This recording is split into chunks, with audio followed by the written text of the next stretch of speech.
Salut à tous, on se retrouve pour l'épisode 3385 du Zap Image. On commence aujourd'hui en ce mardi 12 août avec des anniversaires. Et on commence tout d'abord avec le défenseur néerlandais de Manchester United. Il s'agit de Matthijs de Ligt. Il fête aujourd'hui ses 26 ans. On lui souhaite un bon anniversaire. On peut voir par exemple aussi que Arthur Melo, milieu défensif de la Juventus Turin, ancien joueur du FC Barcelone. Il fête aujourd'hui ses 29 ans. Et toujours en ce 12 août, c'est également l'anniversaire d'un club en France, un club que tout le monde connaît. Certainement la meilleure équipe actuellement, c'est le Paris Saint-Germain. Il fête aujourd'hui, le club parisien, c'est 55 ans d'existence. Donc le club parisien a été créé le 12 août 1970. On est le 12 août 2025, donc 55 ans pour Paris. Et seulement un peu plus d'un demi-siècle d'existence, mais un palmarès quand même incroyable en 55 ans pour le PSG. Une Ligue des Champions remportée, 13 fois la Ligue 1, 16 fois la Coupe de France, 9 fois la Coupe de la Ligue, 13 fois les trophées des champions, une Coupe d'Europe des vainqueurs de Coupe, une Coupe Intertoto et une fois la Ligue 2 remportée. Peut-être demain, ils pourront rajouter peut-être une nouvelle ligne sur le palmarès s'ils gagnent la Super Coupe d'Europe contre Tottenham. Mais voilà, en 55 ans, avoir déjà remporté tous ces trophées, c'est quand même exceptionnel, bien sûr, pour le PSG. Bon anniversaire à cette grande équipe. On continue, on va parler maintenant de ce qui s'est passé lors de la soirée hier. Et on prend tout d'abord la direction du Portugal. Il y avait la première journée du championnat portugais qui a démarré. Bon, c'était pas qu'hier, c'était aussi sur les derniers jours. Mais par exemple, hier, il y avait le FC Porto qui a joué contre Vitória. Et victoire 3-0 de l'équipe du FC Porto. Donc parfait, un stade domicile pour eux. Un stade en plus où il y avait beaucoup de monde. Et à noter que Samu, l'attaquant espagnol, a été auteur d'un doublé lors de cette rencontre, donc félicitations à eux et félicitations bien sûr à lui, auteur comme j'ai dit d'un doublé et élu homme du match lors de cette première. Et à noter tous les autres résultats, ça avait commencé vendredi avec la victoire du Sporting 2-0 contre Casapia. On peut voir tous les autres matchs, il y a eu des matchs vendredi, samedi, dimanche, donc lundi, et le prochain match 23 septembre, Benfica contre Rio Ave. Pourquoi le Benfica n'a pas joué cette première journée? Parce que le Benfica joue ce soir contre Nice, match retour, tour préliminaire pour se qualifier pour la future Ligue des Champions. C'est pour ça qu'ils n'ont pas pu jouer leur rencontre, mais voilà, donc bon, je ne vous montre pas le classement parce que les équipes qui ont gagné sont devant, celles qui ont perdu sont derrière. On revient nous en France, on va parler aussi de la Ligue 2. Il y avait un match également entre Amiens et le Stade de Reims. Sur cette première journée de Ligue 2, il y a quand même pas mal de buts. Donc là, il y a eu 2 partout. Mais pas qu'il y a eu 2 matchs, il y a eu 3 partout. Voilà, donc là, il y a eu 4 buts dans la rencontre. Donc pas de vainqueur. Mais concernant Reims, qui est quand même un gros morceau. Reims, ça faisait longtemps qu'ils étaient en Ligue 1. Donc là, ils sont descendus en Ligue 2. L'objectif pour eux, retrouver l'élite et reléguer au printemps. Donc le Stade de Reims qui débute sa saison. Donc ce lundi, donc hier, il y a eu 2 partout. C'est donné 2 saisons pour retrouver la Ligue 1. Une latitude autorisée par d'importantes ventes. Parce que c'est vrai que Reims a pas mal vendu, donc Reims en Ligue 2 pourrait vendre pour 50 millions d'euros cet été. Donc déjà ils ont vendu tous ces joueurs-là, on peut voir à chaque fois les montants. Donc total déjà 33 millions d'euros récupérés, mais pour atteindre les 50 millions d'euros, parce que c'est pas fini. L'international espoir français Valentin Atangana a aussi des chances de partir et valorisé à 10 millions d'euros selon Transfermarkt, un autre joueur pour l'Ivoirien, donc Oumar Diakité, lui aussi qui pourrait partir, il est valorisé à 6 millions d'euros. Et aussi le japonais Nakamura, auteur de 11 buts quand même en Ligue 1 la saison dernière, pourrait également partir et ne pas jouer en Ligue 2. Donc voilà, si tous ces 3 joueurs-là sont vendus, je pense voilà, quand on dépassera la barre des 50 millions d'euros de vente pour Reims. Mais l'objectif, remonter en Ligue 1 sur les 2 prochaines années. Et pour revenir sur cette première journée de Ligue 2, j'ai dit beaucoup de buts, la 3-3, la 2-2, la 3-3. Donc hier, il y a eu 2-2. Il reste Boulogne-Bastia qui se jouera le 16 septembre prochain. On continue au programme aujourd'hui, c'est les tours préliminaires de la Ligue des Champions. Les matchs retour, par exemple, avec ce Benfica-Nice. N'oubliez pas qu'au match aller, Nice avait perdu 2-0 à domicile, ça va être très compliqué bien sûr de revenir. Bon, on ne sait jamais, c'est du football, on souhaite bonne chance aux Niçois, sinon on peut avoir toutes les rencontres au programme. On parlera bien sûr des matchs demain. Et concernant l'équipe de Nice, comme j'ai dit, s'ils veulent se qualifier pour la future Ligue des Champions, il faudra tout d'abord battre un Benfica avec au moins plus de 2 buts d'écart. Et Pablo Rosario refuse de jouer Benfica-Nice ce soir. Voilà, ce genre de Nice. Pourquoi? Donc en instance de départ, il ne souhaite pas avoir augmenter ses chances de blessure avant de trouver un nouveau club. Les Aiglons sont privés de beaucoup de joueurs pour espérer remonter le retard de but. Donc Dante, il n'est pas là. Sanson, on peut voir en gros tous les joueurs qui ne sont pas là. Donc ça fait quand même pas mal de joueurs, c'est très compliqué. Après, c'est pas non plus impossible. Comme j'ai dit, les gars, on souhaite bonne chance à l'OGC Nice pour essayer. Même s'ils gagnent, ils ne sont même pas encore qualifiés en phase de poule. Après, il y aura 2 matchs, 2 barrages. Voilà. Bon, il faut déjà battre bien sûr le Benfica. On continue les gars, on va parler cette fois-ci de la une en ce mardi 12 août. La une du journal Équipe et ça parle de Donnarumma. On sait que Donnarumma depuis quelques semaines, c'est un gros feuilleton. Et là on touche au but. On touche au but en gros que Donnarumma va quitter le Paris Saint-Germain. Maintenant c'est quasiment sûr à 100%. Donc Donnarumma, le point de rupture du côté du PSG. Donc déjà le premier gros signe pour montrer vraiment le départ de Donnarumma, c'est l'arrivée d'un nouveau gardien. Enfin, surtout, il y a eu 2 gardiens, mais surtout un gardien cadre, hein, Lucas Chevalier. Et si on lit les petites lignes en bas, donc le gardien de but italien sous contrat jusqu'en juin 2026, encore un an, avec le PSG, ne figure pas dans le groupe qui disputera demain la Super Coupe d'Europe contre Tottenham. Il n'est pas dans le groupe, tout simplement. Donc voilà, en gros, ça sera plutôt Lucas Chevalier qui sera dans le groupe. Et Lucas Chevalier devrait bien être titulaire demain soir. Donc voilà, Donnarumma n'est pas dans le groupe. Ce qui, en gros, ça montre tout simplement que le PSG ne veut plus de Donnarumma dans l'effectif. N'oubliez pas que Paris voulait prolonger le joueur voulait rester. Mais le problème, c'est le salaire. Paris lui proposait tant, lui, il a toujours demandé plus. Et à chaque fois, ça négociait. Puis à chaque fois, il n'y avait pas de... ça n'a jamais abouti sur une conclusion, sur prolonger le joueur. Et du coup, Paris lui avait dit, hein, si voilà, tu trouves pas de... Enfin, si on n'arrive pas à se mettre d'accord sur la prolongation de contrat, et ben on te recrutera un nouveau gardien. Donc Lucas Chevalier est arrivé. Donc c'est pour ça que Donnarumma va partir du Paris Saint-Germain. Donc voilà, Donnarumma n'est pas dans le groupe. Hein. La relation Donnarumma-PSG est complètement cassée. Il partira soit cet été, soit le prochain. Bon, après, il peut partir encore dans un an. Mais là, il fera une saison sur le banc. Est-ce qu'il veut faire une saison sur le banc à un an de la Coupe du Monde qu'il souhaite disputer avec l'Italie? Pas sûr.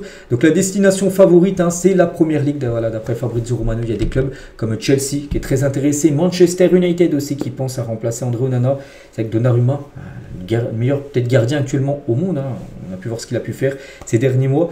C'est avec un gardien qui est actuellement, enfin qui sera dispo sur le mercato. On pense que de grandes équipes, surtout en Angleterre, hein, peuvent être intéressées par le gardien italien. Et du côté de l'Italie, la presse italienne ne comprend pas ce qui se passe. Hein. La presse italienne ne comprend pas le traitement du PSG envers Donnarumma. Mise à la porte, Gigio sans paix, respecté mais pas aimé. Voilà, en gros ce qui se dit hein, autour du gardien parisien. Et du coup, le PSG hein, devrait faire le déplacement avec ses 3 gardiens pour affronter Tottenham. Donc Chevalier, Safonov et Renato Marin qui devrait être le 3e gardien. Donc Donnarumma et Arnaud Tenas. Donc Tenas aussi, lui, en instance de départ. Il devrait partir, hein, Arnaud Tenas et Donnarumma, comme je dis, hors groupe hein, pour cette rencontre. Et du coup, Lucas Chevalier, hein, vu que ça sera le gardien certainement titulaire demain, donc aura l'occasion de gagner son premier trophée dès son premier match avec le PSG, si bien sûr Paris venait à battre hein, l'équipe de Tottenham demain soir. Et c'est que Lucas Chevalier, donc sa carrière là, elle a vraiment accéléré depuis quelques années.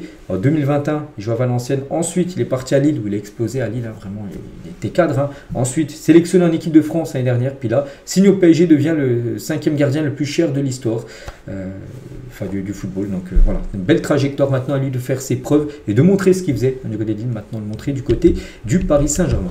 Et toujours sur cette rencontre demain, PSG contre Tottenham, a noté que Warren Zaïre devrait être titulaire parce que João Neves, d'après les infos, devrait être suspendu pour le match de demain. Donc du coup, ça fera milieu de terrain en moins. Et du coup, Warren Zaïre devrait être titulaire aux côtés de Vitinha et Fabien Ruiz également qui devraient être dans le 11 de départ.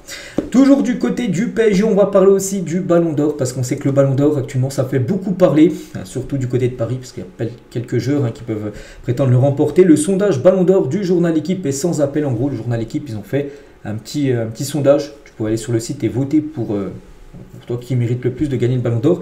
Et plus de 37% des votants choisissent Ousmane Dembélé. Donc après, c'est un panel très français, vu que le journal L'équipe, c'est un journal français. Donc voilà, la plupart des votants étaient peut-être français. Donc c'est pour ça peut-être qu'ils ont mis Dembélé, mais on peut voir que Dembélé, 37%. N'oubliez pas que c'est pas les fans de football hein, qui votent pour le Ballon d'Or. C'est des journalistes, 100 journalistes de différents pays du monde.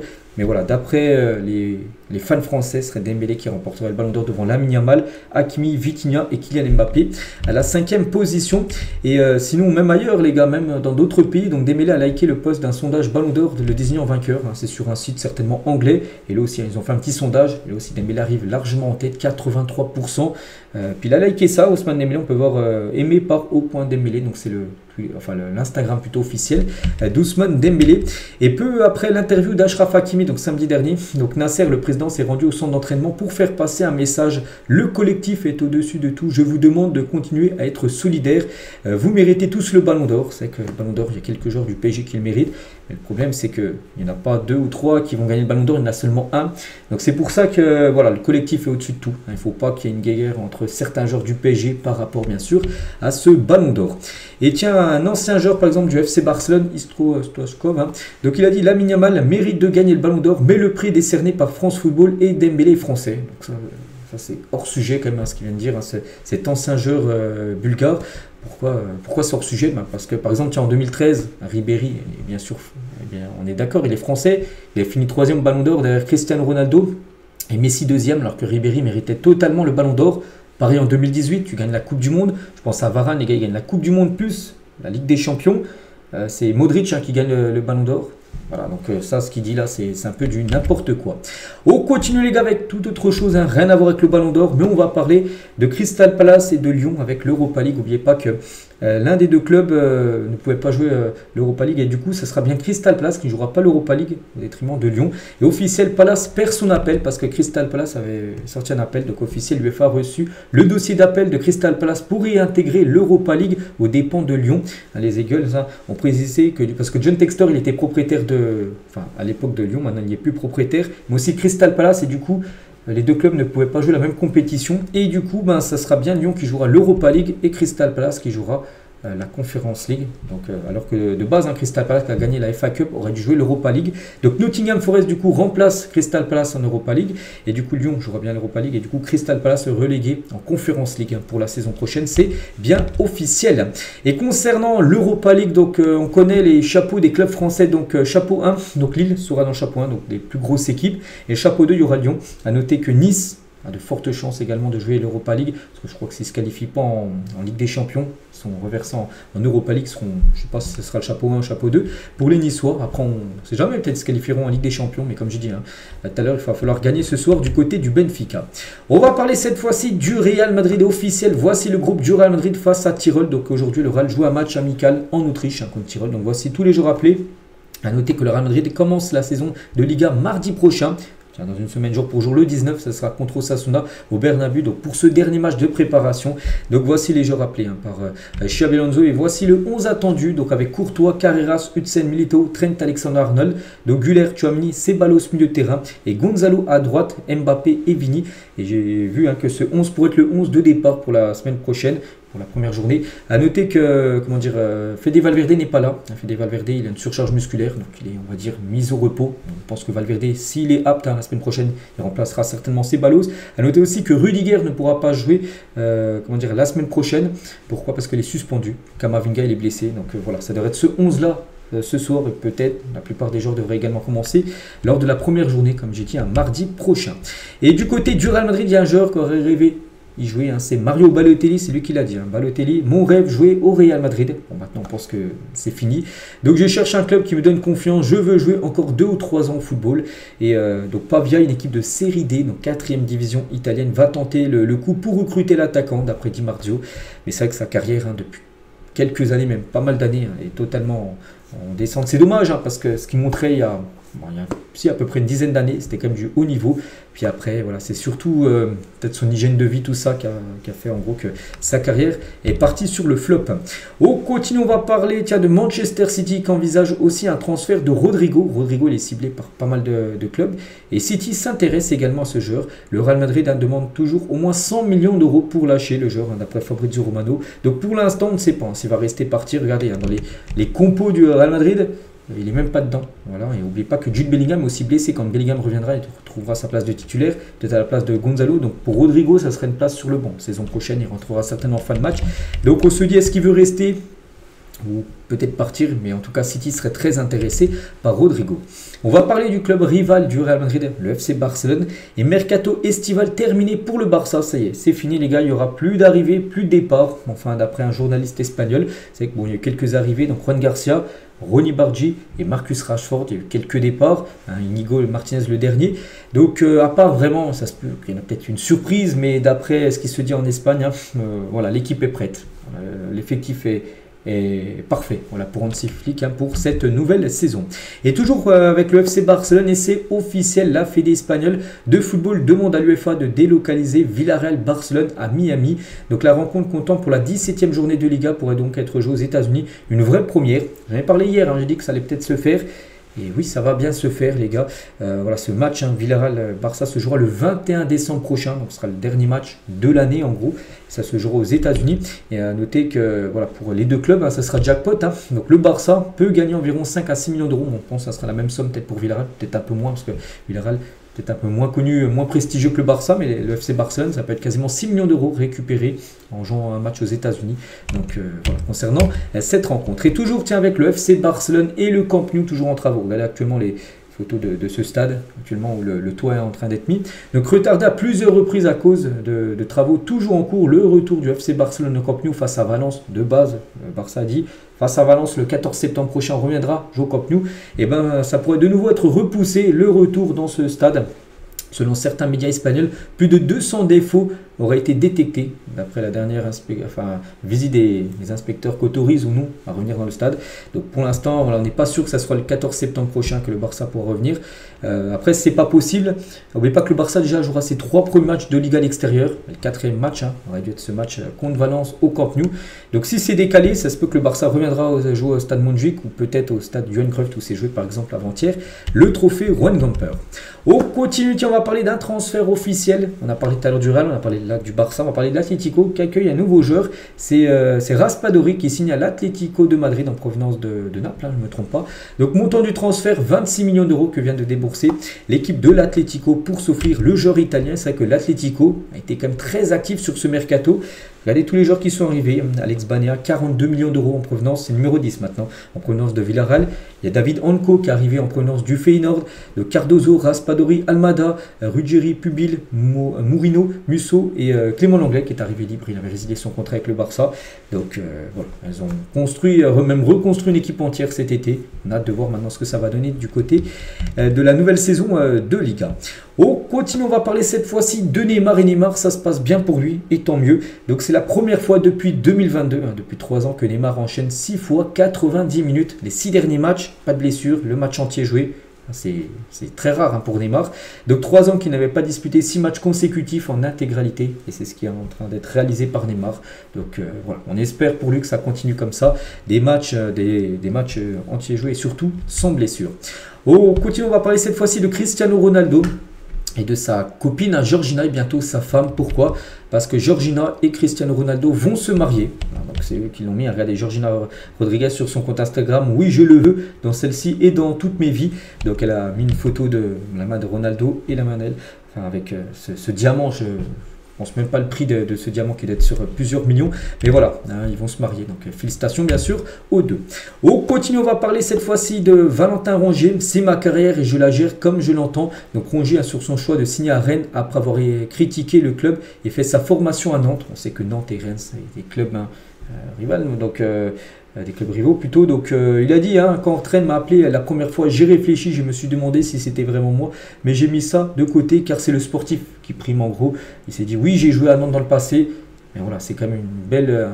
voilà, c'est bien de revenir peut-être pas à Nantes, mais de jouer bien sûr dans une belle équipe qui est Rennes. Donc il a dit j'assume mon choix entièrement. Je peux encore discuter avec certains, mais je ne vais pas m'éterniser. Voilà, pour lui les gars, il signe où il veut, il fait ce qu'il veut. Il a totalement raison. On continue, on va parler cette fois-ci du futur maillot du Real Madrid. Bon, pas le maillot de la nouvelle saison, parce qu'il a déjà été dévoilé depuis un mois, mais celui de la saison prochaine. Et le maillot 2026-2027, domicile du Real Madrid, aura du vert et du rose. Connaît déjà, ça commence déjà à fuiter, on va dire, les maillots de la saison d'après. Donc voilà, ça peut ressembler à ça avec du vert, peut-être les sponsors en vert et aussi avec les bandes Adidas de couleur rose. Voilà. Et toujours avec les maillots de foot. Donc cette fois-ci c'est Nice et cette fois-ci c'est officiel. Kappa nous dévoile le nouveau 3e maillot de Nice pour cette nouvelle saison. Donc un maillot de couleur bleue. Et toujours avec les maillots aussi, l'équipe promue du Paris FC vient de dévoiler ces 2 maillots, donc domicile extérieur. Donc le domicile, le maillot bleu, et le maillot blanc sera le maillot extérieur. Concernant une journée de Ligue 1 ce week-end, donc il y a un Rennes OM ce week-end qui va être pas mal. Donc des drones surveilleront les supporters de Rennes OM vendredi. Donc l'objectif est d'assurer la sécurité des supporters face à un risque avéré de troubles à l'ordre public parce qu'il pourra y avoir des débordements lors de cette rencontre avant ou même après le match ou même pendant le match. Et du coup, il y aura des drones de policiers qui surveilleront on va dire les tribunes pour voir si tout se passe bien. Et tiens, on parlait tout à l'heure de Rongier, les gars Saint-Georges de Marseille, qui a signé du côté de Rennes. Il jouera déjà contre son ancien club dès ce week-end. Des nouvelles de Corentin Tolisso, sauf retournement de situation. Corentin Tolisso devrait rester du côté de Lyon. Il était quand même ciblé par Nîmes MC ou même Manchester United qui était sur lui cet été. Mais non, il va rester du côté de l'OL. Donc le champion du monde 2018 prend du plaisir dans son rôle de leader et capitaine. Maintenant, il est capitaine du côté de l'Olympique lyonnais.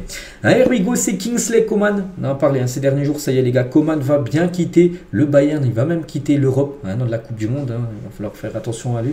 Il va falloir qu'il soit très bon à Al Nassr s'il veut jouer avec l'équipe de France la Coupe du Monde l'année prochaine. Bref, il va s'engager du côté de l'équipe de Cristiano Ronaldo. Transfert d'un peu moins de 30 millions d'euros. Le Français signera un contrat de 3 ans avec le club saoudien, d'après Fabrizio Romano. Donc voilà, here we go. Ça peut être officiel à tout moment.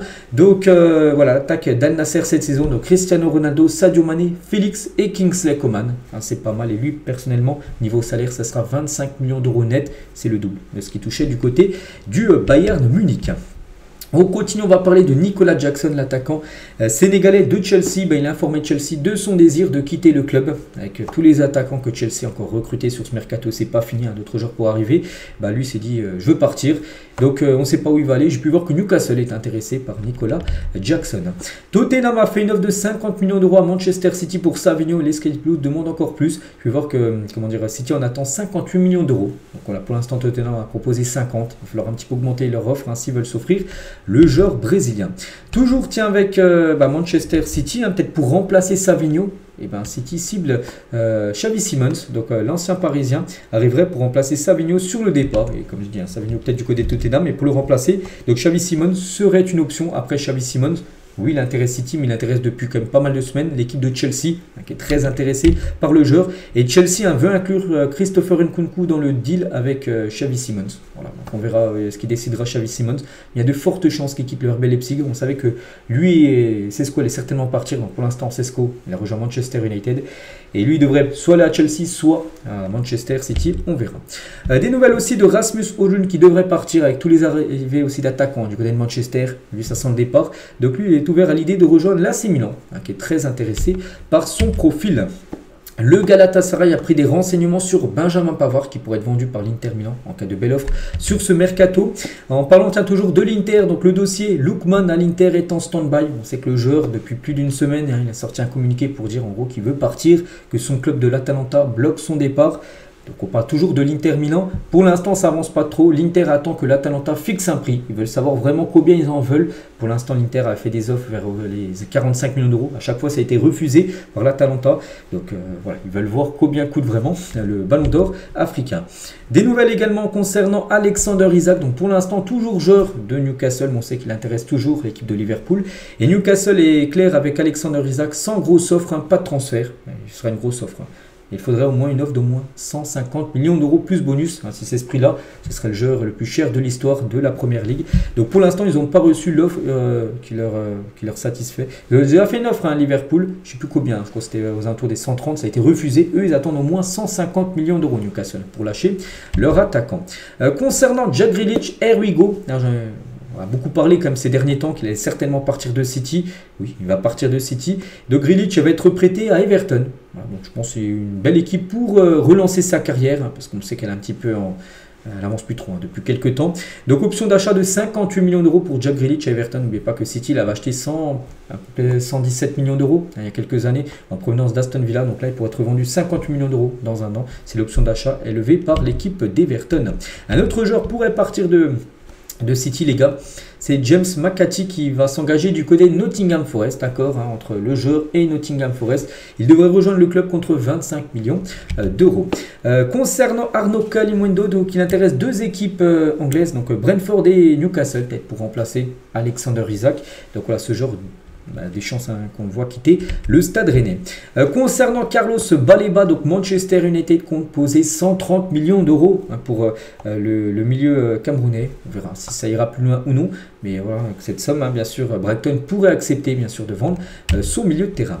Des nouvelles qu'il y a de Mathieu Valbuena, et c'est officiel, il fait son retour à l'Olympiakos à 40 ans. Il n'a toujours pas pris sa retraite, et tant mieux bien sûr, tant qu'il est apte à jouer, qu'il continue. Bon, il jouera avec l'équipe B de l'Olympiakos et entamera aussi sa reconversion au sein de cette équipe, ou peut-être après il passera peut-être, je sais pas, ses diplômes d'entraîneur. Mais voilà, il vient de signer du côté, il fait son grand retour du côté de cette équipe de l'Olympiakos. Newcastle a pris contact ce week-end avec l'entourage de Bilal El Khanous afin d'évaluer la possibilité d'un transfert. Donc les Magpies attendent encore de connaître le montant de la clause libératoire du joueur marocain avant de passer à l'offensive. Voilà, concernant ce joueur qui pourrait débarquer du côté de Newcastle.